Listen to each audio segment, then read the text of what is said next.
ಇನ್ನು ತಮ್ಮ ಹೇಳಿಕೆಗೆ ವಿಷಾದವನ್ನು ವ್ಯಕ್ತಪಡಿಸಿದ್ದಾರೆ ಕುಮಾರಸ್ವಾಮಿ ಅವರು. ಯಾರಿಗೆ ದುಃಖ ಆಗಿದ್ರೂ ನಾನು ವಿಷಾದ ವ್ಯಕ್ತಪಡಿಸ್ತೀನಿ.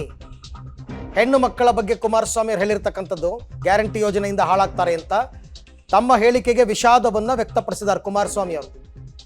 ನಾನು ಆ ಅರ್ಥದಲ್ಲಿ ಹೇಳಲಿಲ್ಲ, ಹಂಗೂ ಮನಸ್ಸಿಗೆ ನೋವಾಗಿದ್ರೆ ಯಾರಿಗಾರು ದುಃಖ ಆಗಿದ್ರೆ ನಾನು ವಿಷಾದ ವ್ಯಕ್ತಪಡಿಸ್ತೀನಿ ಅಂತ ಹೆಣ್ಣು ಮಕ್ಕಳ ಬಗ್ಗೆ ಕುಮಾರಸ್ವಾಮಿ ಅವರು ಕೊಟ್ಟಿರ್ತಕ್ಕಂತಹ ಹೇಳಿಕೆ. ಈ ಹಿಂದೆ ತುಮಕೂರಿನಲ್ಲಿ ಮೊನ್ನೆ ಮಾತನಾಡಬೇಕಾದ್ರೆ ಕೊಟ್ಟಂತಹ ಸ್ಟೇಟ್ಮೆಂಟ್, ಅದನ್ನು ದೊಡ್ಡ ಅಸ್ತ್ರ ಮಾಡ್ಕೊಳ್ಳೋದಕ್ಕೆ ಕಾಂಗ್ರೆಸ್ನವರು ತಯಾರಿ ಮಾಡ್ಕೊಂಡಿದ್ರು. ಇಡೀ ರಾಜ್ಯಾದ್ಯಂತ ಮಹಿಳೆಯರಿಂದ ಹೋರಾಟ ಮಾಡಿಸೋ ಪ್ರಯತ್ನ ಮಾಡಿದ್ರು. ಅದಕ್ಕೆ ಕುಮಾರಸ್ವಾಮಿ ಅವರು ಇವತ್ತು ಮತ್ತೊಂದು ಪ್ರೆಸ್ ಮೀಟ್ ಮಾಡಿ ಆ ಪ್ರೆಸ್ ಮೀಟ್ನಲ್ಲಿ ಇದ್ರ ಬಗ್ಗೆ ಸ್ಪಷ್ಟೀಕರಣವನ್ನು ಕೊಟ್ಟು, ಕಾಂಗ್ರೆಸ್ನವರು ನಿಮ್ಮದು ದಾರಿ ತಪ್ಪಿಸ್ತಾ ಇದ್ದಾರೆ, ಗ್ಯಾರಂಟಿ ಯೋಜನೆಗಳನ್ನ ಕೊಟ್ಟು ನಿಮ್ಮ ಕೈಗೆ ಕೆಲಸ ಕೊಡ್ತಾ ಇಲ್ಲ, ಇನ್ನೂ ನಿಮ್ಮ ಕೈಯಲ್ಲಿ ಭಿಕ್ಷೆ ಬಿಡಿಸ್ತಾ ಇದ್ದಾರೆ ಅಂತ ದಾರಿ ತಪ್ಪಿಸ್ತಾ ಇದ್ದಾರೆ ಅಂತ ನಾನು ಹೇಳಿದ್ದು ಅಂತ ಕುಮಾರಸ್ವಾಮಿ ಅವರು ಕೊಟ್ಟಿರ್ತಕ್ಕಂಥ ಸ್ಟೇಟ್ಮೆಂಟ್. ಹಾಗಿದ್ರೂ ಕೂಡ ನಿಮ್ಮ ಮನಸ್ಸಿಗೆ ನೋವಾಗಿದ್ದರೆ ನಾನು ವಿಷಾದ ವ್ಯಕ್ತಪಡಿಸ್ತೀನಿ ಅಂತ ಕುಮಾರಸ್ವಾಮಿ ಅವರು ಹೇಳಿದ್ದಾರೆ. ಜೊತೆಗೆ ಕಾಂಗ್ರೆಸ್ನ ನಾಯಕರು ಯಾರ್ಯಾರು ಯಾವ್ಯಾವ ಸಂದರ್ಭದಲ್ಲಿ ಮಹಿಳೆಯರ ಬಗ್ಗೆ ಏನೇನು ಮಾತಾಡಿದ್ರು ಅದನ್ನು ಕೂಡ ಅವರು ಕೋಟ್ ಮಾಡಿದ್ದಾರೆ.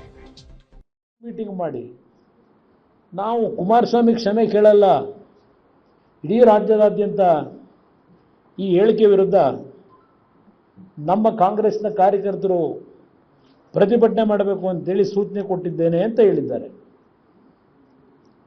ಕೇಳಲಿಕ್ಕೆ ಬಯಸ್ತೀನಿ ಅವರಿಗೆ, ಮಿಸ್ಟರ್ ಶಿವಕುಮಾರ್, ನಿಮ್ಮ ಇಲ್ಲಿಯ ಉಸ್ತುವಾರಿ ಇದಾರಲ್ಲಪ್ಪ, ನಿಮ್ಮ ನೋಡ್ಕೊಳ್ಳೋಕ್ಕೆ ಇಟ್ಕೊಂಡವರಲ್ಲ,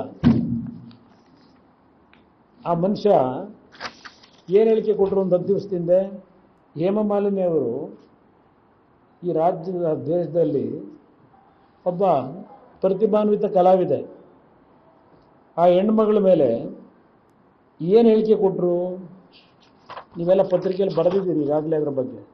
ಕನ್ನಡ ಪದ ಹೇಳೋಕ್ಕಾಗಲ್ಲ, ಏಕೆಂದರೆ ಕನ್ನಡ ಪದದಲ್ಲಿ ನೀವು ಬರೆದಿರ್ತಕ್ಕಂಥದ್ದು ಓದಲಿಕ್ಕಾಗಲ್ಲ. ಅದು ಅವರ ಕೆನ್ನೆಲ್ಲಿ ಲಿಕ್ ಮಾಡೋದಕ್ಕೆ ಇಟ್ಕೊಂಡಿದ್ದೀರಾ ಅಂತ ಏನು ಹೇಳಿದ್ದೆ ಅಲ್ವಾ? ಇದು ಮಹಿಳೆಯರಿಗೆ ಅತ್ಯಂತ ಗೌರವ ಕೊಡ್ತಕ್ಕಂಥ ಮಹಾನುಭಾವರು ನೀವು. ಮಹಿಳೆಯರಿಗೆ ಈ ದೇಶದಲ್ಲಿ ಅತ್ಯಂತ ಗೌರವ ಕೊಡ್ತಕ್ಕಂಥ ಮಹಾನುಭಾವರಲ್ವೇ ಸಂಸದೆ ಹೇಮಮಾಲಿನಿಯನ್ನು BJP ಟಿಕೆಟ್ ಕೊಟ್ಟಿರ್ತಕ್ಕಂಥದ್ದು ಅವ್ರನ್ನ ಲಿಕ್ ಮಾಡಲಿಕ್ಕಂತೆ. ಕನ್ನಡ ಪದ ಹೇಳೋಕ್ಕಾಗಲ್ಲ, ಅದು ಅಸಹ್ಯ. ಇದು ಬಹಳ ಅತ್ಯುತ್ತಮವಾದಂಥ ಮಹಿಳೆಯರಿಗೆ ಉಜ್ಜೀವಾದ ಅವರು ಕೊಟ್ಟಿರ್ತಕ್ಕಂಥ ಬಹಳ ಅತ್ಯದ್ಭುತವಾದಂಥ ಗೌರವ. ಶಿವಕುಮಾರ್ ಅವರೇ, ಮುಖ್ಯಮಂತ್ರಿಗಳೇನು ಹೇಳಿದಾರಲ್ಲ, ಸಂಸ್ಕೃತಿ ತೋರಿಸ್ತದೆ ಅಂತಲ್ಲ, ನಂದು ಮುಖ್ಯಮಂತ್ರಿಗಳು ಹೇಳಿದ್ದಾರೆ ನನ್ನ ಸಂಸ್ಕೃತಿ ತೋರಿಸ್ತದೆ ಅಂತ ಹೇಳಿ.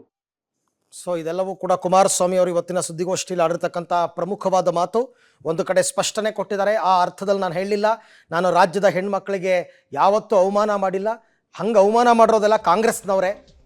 ಹೇಮಮಾಲಿನಿ ವಿಚಾರದಲ್ಲಿ ಕಾಂಗ್ರೆಸ್ ಲೀಡರ್ ಕೊಟ್ಟ ಹೇಳಿಕೆ, ಕಂಗನಾ ರನಾವತ್ ವಿಚಾರದಲ್ಲಿ ಅವರು ಮಾತನಾಡಿದ್ದು, ಶಾಮನೂರು ಶಿವಶಂಕರಪ್ಪನವರು, ಮದ್ದೂರು MLA ಉದಯ್ ಮಾತನಾಡಿರ್ತಕ್ಕಂಥದ್ದು, ಇದೆಲ್ಲವನ್ನು ಪ್ರಸ್ತಾಪ ಮಾಡಿ ಹೆಣ್ಮಕ್ಳಿಗೆ ಅವಮಾನ ಮಾಡ್ತಕ್ಕಂಥದ್ದು ನಿಮ್ಮ ಸಂಸ್ಕೃತಿ, ನನ್ನ ಸಂಸ್ಕೃತಿ ಅಲ್ಲ. ವಿಧಾನಸಭೆಯಲ್ಲಿ ರಮೇಶ್ ಕುಮಾರ್ ಅವರು ಕೊಟ್ಟಂಥ ಸ್ಟೇಟ್ಮೆಂಟ್, ಕಂಗನಾ ರನಾವತ್ ಬಗ್ಗೆ ರೇಟ್ ಫಿಕ್ಸ್ ಮಾಡಿದ್ರಿ ನೀವೆಲ್ಲರೂ ಕೂಡ ಕಾಂಗ್ರೆಸ್ನವರು. ಹೇಮಮಾಲಿನಿ ಬಗ್ಗೆ ಸುರ್ಜೇವಾಲಾ ಅಗೌರವದ ಮಾತನ್ನು ಆಡಿದ್ರು.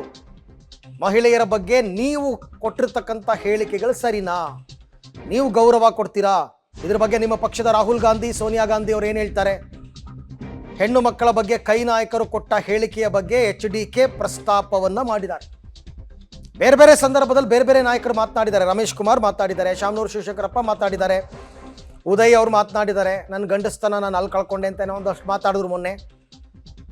ಇದೆಲ್ಲ ಕೊಟ್ಬಿಟ್ಟು ನಿಮ್ಮ ಪಕ್ಷದವ್ರು ಭಾರಿ ಮರ್ಯಾದೆ ಕೊಡ್ತೀರಾ ಅನ್ನೋ ರೀತಿಯಲ್ಲಿ ಟಾಂಗ್ ಕೊಟ್ಟಿದ್ದಾರೆ.